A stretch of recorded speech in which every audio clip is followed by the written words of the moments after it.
Hey everybody, Seven here. Thank you so much for joining me in this update to the Planet Crafter.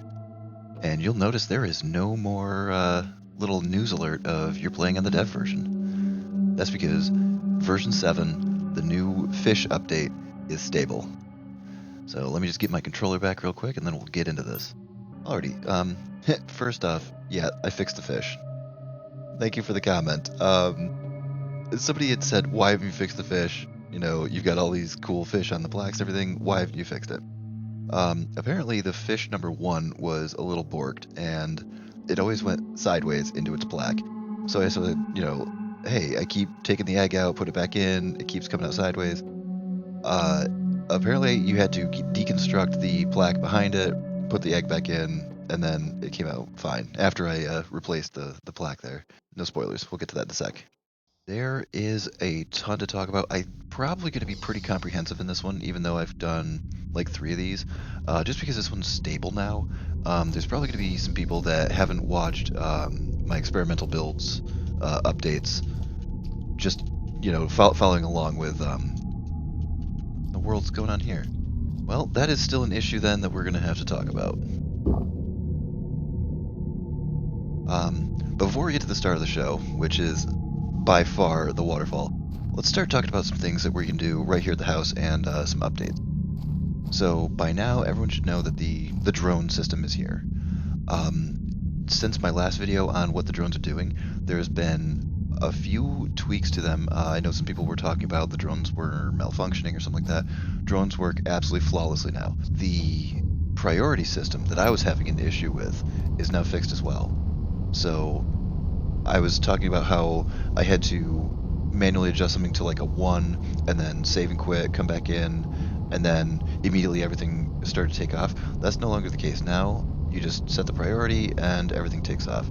They also have a new -1 priority. I would imagine that if you set a bunch of zeros and ones and stuff like that, and then all of a sudden you set up an extractor that was now more important, that you don't have to go around and, okay, this 1 now needs to be a 2, this 2 now needs to be a 3, and etc.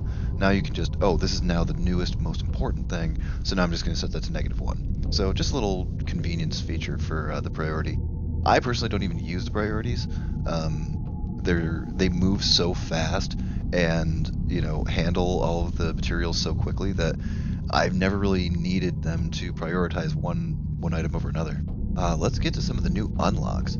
These are not chip derived. These are just derived through the terraformation index over here. So with the animals increases, you can now make lermas and you can make your own common larva. So you don't have to wander around and walk very slowly looking at the ground to wait for the common larva to pop up. And the lermas, which are useful for a very specific rocket, and then they become a finite resource, you can actually make them yourself, which means you now are able to make unlimited rockets. So in the biolab, that's where you find your common larva. And this one was a little bit of a sticky thing for them. They actually had to delay the release because somehow the lerma accidentally got made with 4 ingredients for a brief point in 006. So this is all set, good to go. Obviously you can't have 4 ingredients in the DNA manipulator, but so the lerma is good to go. The basic larva is now craftable and good to go. They fixed this too.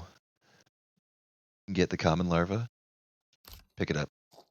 You can actually pick things up through the shallow water.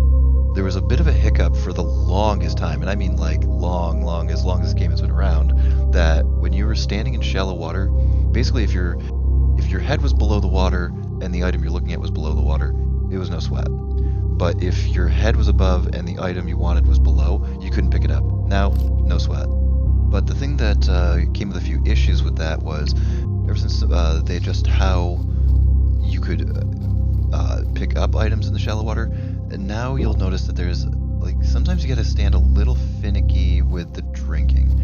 Probably not the last update. There'll probably be like a little bit of a hot fix to, just minorly tweak how you drink.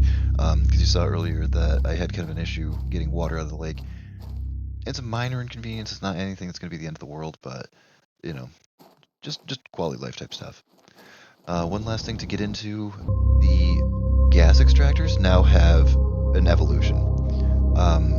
When they first were toying with the idea of the new gas, the nitrogen gas, they originally had the Tier 1 gas extractor, the only gas extractor that existed. It reached a point in the terraformation index that once you reach breathable atmosphere, these would just start automatically collecting nitrogen, as well as methane and oxygen. And it did lead to a little bit of a bog up, where they'd start to get clogged with oxygen. These ones now function more like a Tier 3 extractor. So you can actually click on it, tell it exactly what gas you want it to make. And then you can also obviously set them up with any of the drone commands. So supply the gas, bring it to a locker, and then I've got 2 of them making methane and 2 of them making nitrogen right now. One other interesting thing to note, this is my hardcore playthrough, and I've been dabbling back and forth with some of the various updates, both here and in my very long game with, 100 and some odd TTI that I've got. I logged into that longer one, and my power was out.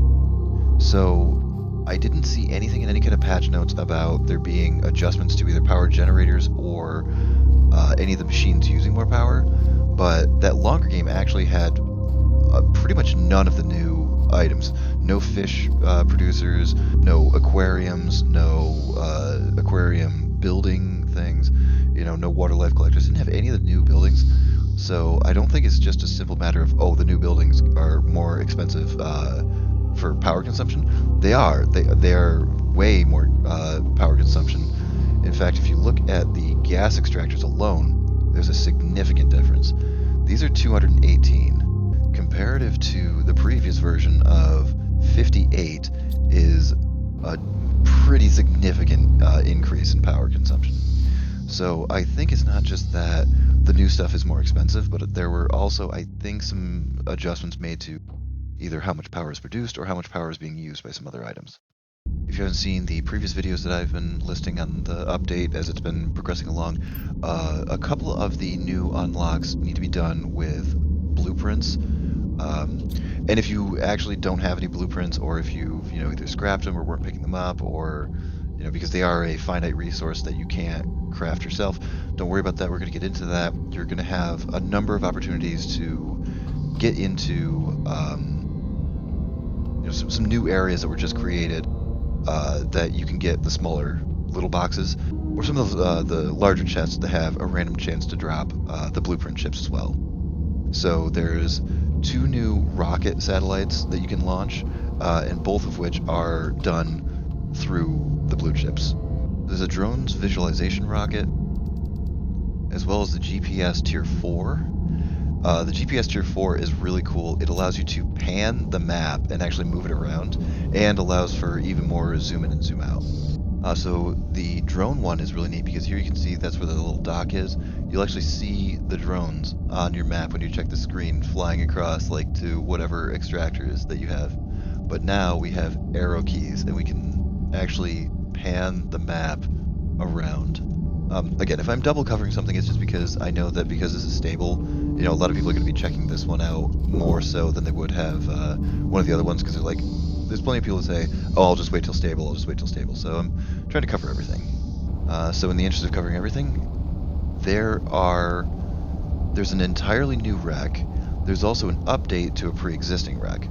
This desert wreck out here, the really large capital ship thing, that actually now has a new fusion generator keycard thing in it. And it'll actually open a couple of new doors, and that's just one of the spots that you might be able to get a chance to find some of those blueprint ships if you, for whatever reason, don't have any more right now. So you can see it's all lit up now because I've already been into this one. And then if you go up on the second floor here, that's where you find the little reactor thing. They are all locked in now. I know once upon a time these were, malleable and you could pull them out.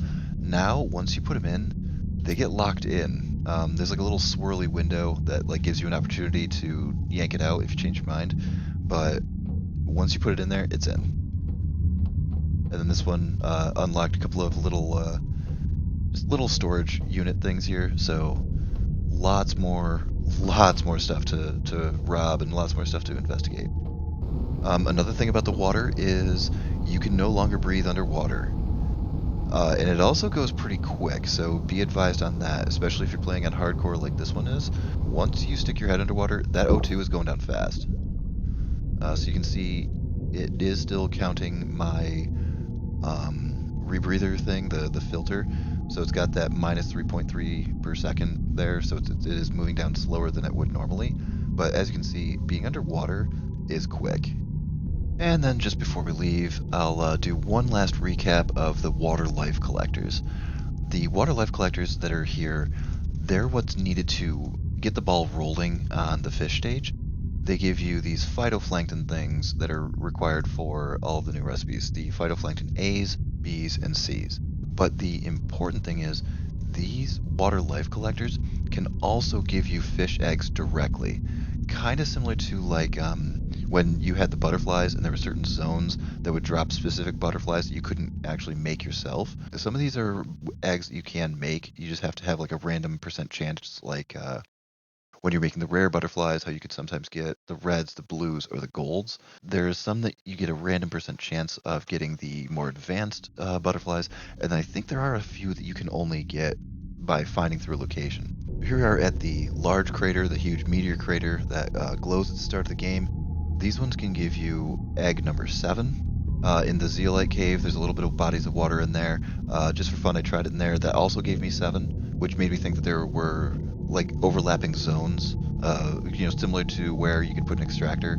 Then out here in the little lagoon section here, I tossed a couple of the water life collectors, and out here I was getting the egg number 9. Now the swamp section out here in this like really big, cavernous area, it looks kind of like the Grand Canyon. The water is very shallow here, but it is actually still deep enough to place the water life collectors. And here I was able to get egg number 8. Out here at the Stargate, I was also getting egg number 8, which again lends me to believe that there's probably zones of like, here's a zone, and then like, here's a zone, and then, of interesting note was down in the mushroom fields that are down here, nothing.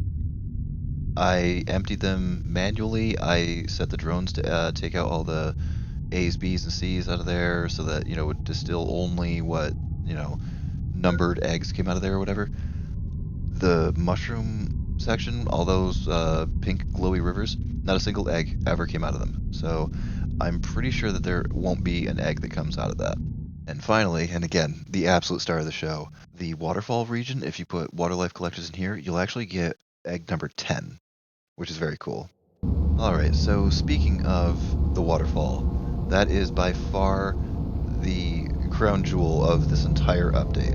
So let's get out there. Now, as I get out there, there are a few things that I'm going to like kind of show and discuss, but I'm not going to go into deep dive type stuff about it because there is a little bit of spoilery type stuff, and I get the feeling that there's some information that you'll be able to find out here that should lend itself to a few other locations that don't yet exist that might be coming up in future updates.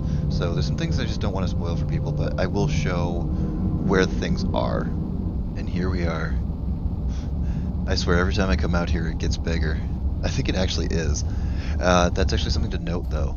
A lot of people like to live out here, and I've been seeing posts on forums and discussion boards and stuff like that.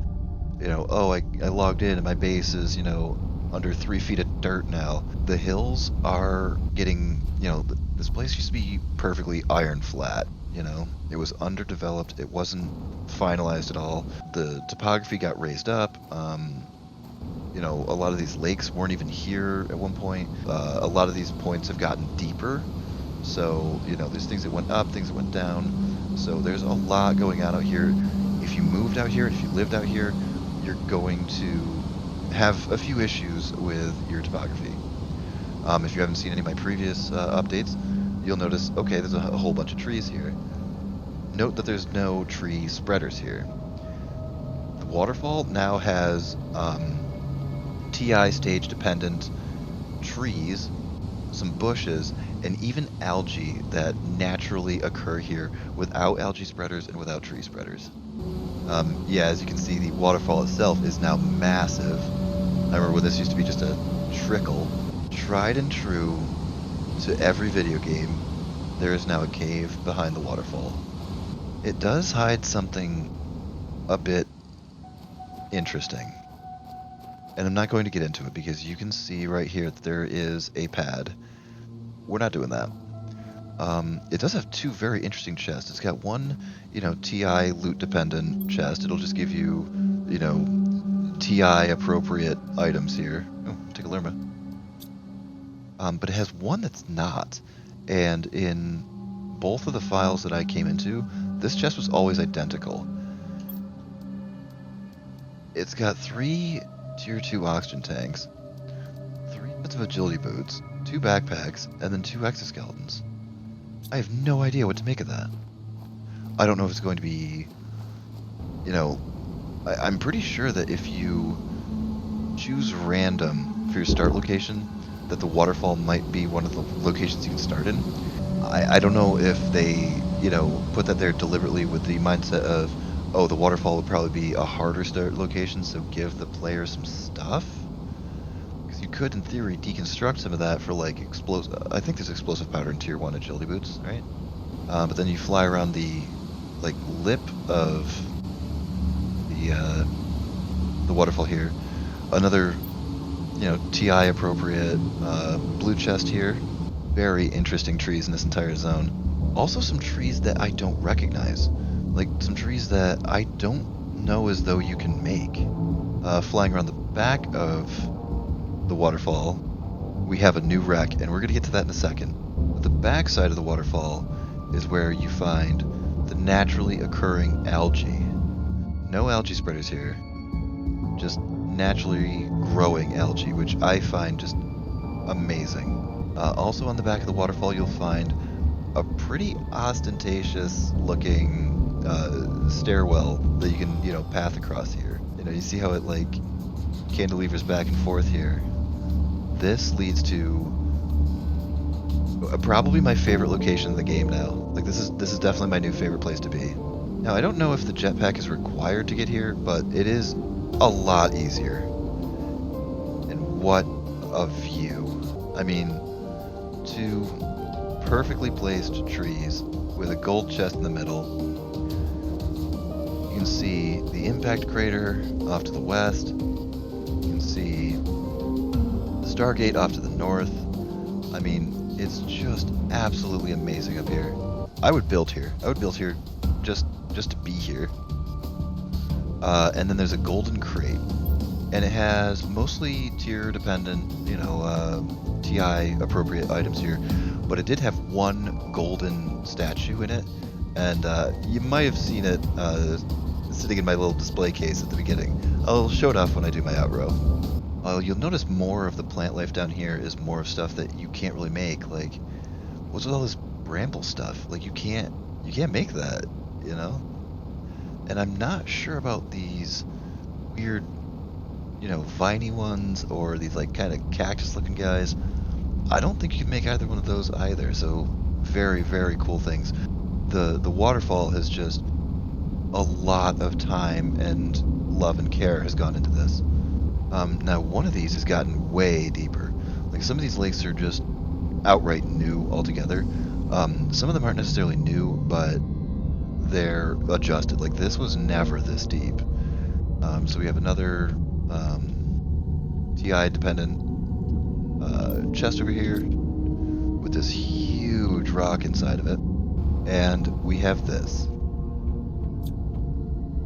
This is not for the faint of heart. In fact, let me go get a drink.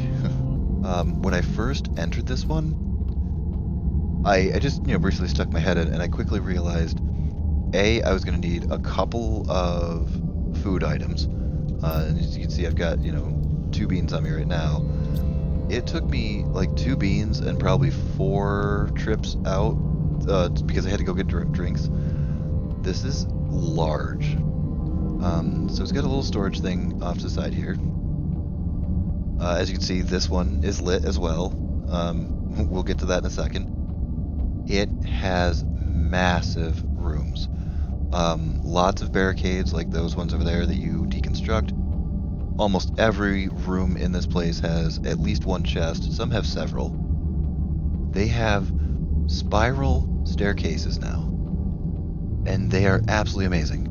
So at the top of this one, you get like a little bit of a crew quarters, and something really cool that I don't remember seeing before is these little bathroom things. Look at that. Little toilet, sink, mirror, so you got your bunk beds and you got your little bathroom thing right next to it. Again, this location has a couple of the little chests, so if you don't have any of the blueprint chips that are needed to unlock like the rockets that are new, you can just get some blueprints here and you'll be all right. So you've got like this little lounge with the crew quarters up on top. Across the way, there's a mess hall. Like, look at this frickin' mess hall. Look at these tables and everything. This is just so cool. Big, huge flat screens all over the place with another spiral staircase. And the top of this one, I mean, look at this. It's an actual med bay. Like, look at these. These are straight out of Star Trek with like the little med bay pod things. More chests. Just so much stuff to pick up, so much stuff to investigate. It's amazing. Then you go deeper on into the ship, and we have like this little, like a cargo bay type of area over here. Another small chest. Got another locker with TI, appropriate items in it. And then just more of the tech junk that you can tear down for the circuit boards there. But then the absolute back of the ship, you have a bit of an engineering control section. Lots more stuff to get, lots more tech junk to tear down for more circuit boards. Just an absolute haven. And this is unlike any we've ever seen before. It requires 3. Very, very interesting about this one because while it does require 3 of them to turn the lights on, when you put one of these into the other ships, it turns the little red emergency lights on. As I was putting them in, I was hearing doors open throughout the ship. So you don't need to have all 3 of them to necessarily fully explore the ship, but you do need to have 3 of them to get the entire section. So you hit one, a couple doors open, I put in the second one, a few more doors open, I put in the third one, all the doors were open, and the lights came on. So if you don't have the resources for all 3 of them, you should be able to get at least a little bit of extra exploration until you get enough of the quartz that you need to make the remainder of the locker of the fusion cells. Like I said, I've just done a whirlwind tour, not even picking anything up, not even like really looting, and already I've had to eat again and go out here and drink because granted this is hardcore mode, so everything drops a lot faster, but this place is daunting. Also, I haven't even shown the unlocks, like where those things unlocked. I actually specifically wasn't talking in certain areas to not show off what doors were open and what doors weren't. Didn't just trying to avoid some spoilers. I want to show off as much of the update as I possibly can without really ruining the update for anybody. And then as I'm heading myself home, there have been a few like kind of behind the scenes type updates. Several of the drills have had their animations adjusted so that they use less resources. A lot of people were talking about frame rates, especially when 005 and 006 were out. A lot of people, myself included, were having some pretty bad frame rates. I've been solid 60 this entire time, and it has run absolutely beautifully. There were adjustments to the little screens, like where your email comes in and the map screen and stuff like that. Now, if you're a far enough distance away from where those would be, they don't even render in anymore. It's like they don't even exist. Just to save on system resources and stuff like that. So your drills, your little screens. I think it says something about the lighting is slightly adjusted as well. So, just nice little resource adjustments. Thought I saw something up here. Oh, huh. I did see something up here. Well, that's cool. I think I already have the jetpack one, but I'll take it anyway. I'll take these lermas too. Alright, so there's a new, 2 new gold chests. But yeah, so I was also one of the ones who was having some performance issues in 004, 005, 006, especially 006, the last one that came out. I was struggling. I was like getting 40 frames a second, and I see like okay, I bounced down a little bit, especially as I'm getting into all the fish. Like I loaded this place with fish. There's no reason to not expect that my frame rate's gonna die. The overall performance just from 006 to 007 right now, which happened in like what 48 hours. The change is remarkable. There we are. Now it's a complete set. Actually, I think that is all of them now. Yeah, because it was only four of them for the longest time, right? It was the communication dish, the GPS rocket looking thing, the jetpack, and your crash rover thing here. And they have the key, and then now we have this guy. The drone actually got his own little statue thing, which is just so cool. I love it. But yeah, the version 7 update is now stable, and it's open to everybody. So let me know what you guys think about this. Let me know if there's anything that you're having some issues with or some hiccups with or anything like that. I am absolutely thrilled to be here in this update. This has been, I mean, they set the bar high. I mean, after the tree update, the lore and automation update, they have set the bar very high for expectations of what each subsequent update is going to be, and I have not been disappointed by this update. This has been just thoroughly incredible. So, every update makes me want the finished product more and more and more, and these guys just know what they're doing. Anyway, this has been the version 7 update. Thank you so much for joining me, and I hope to see you in the next one. The 7.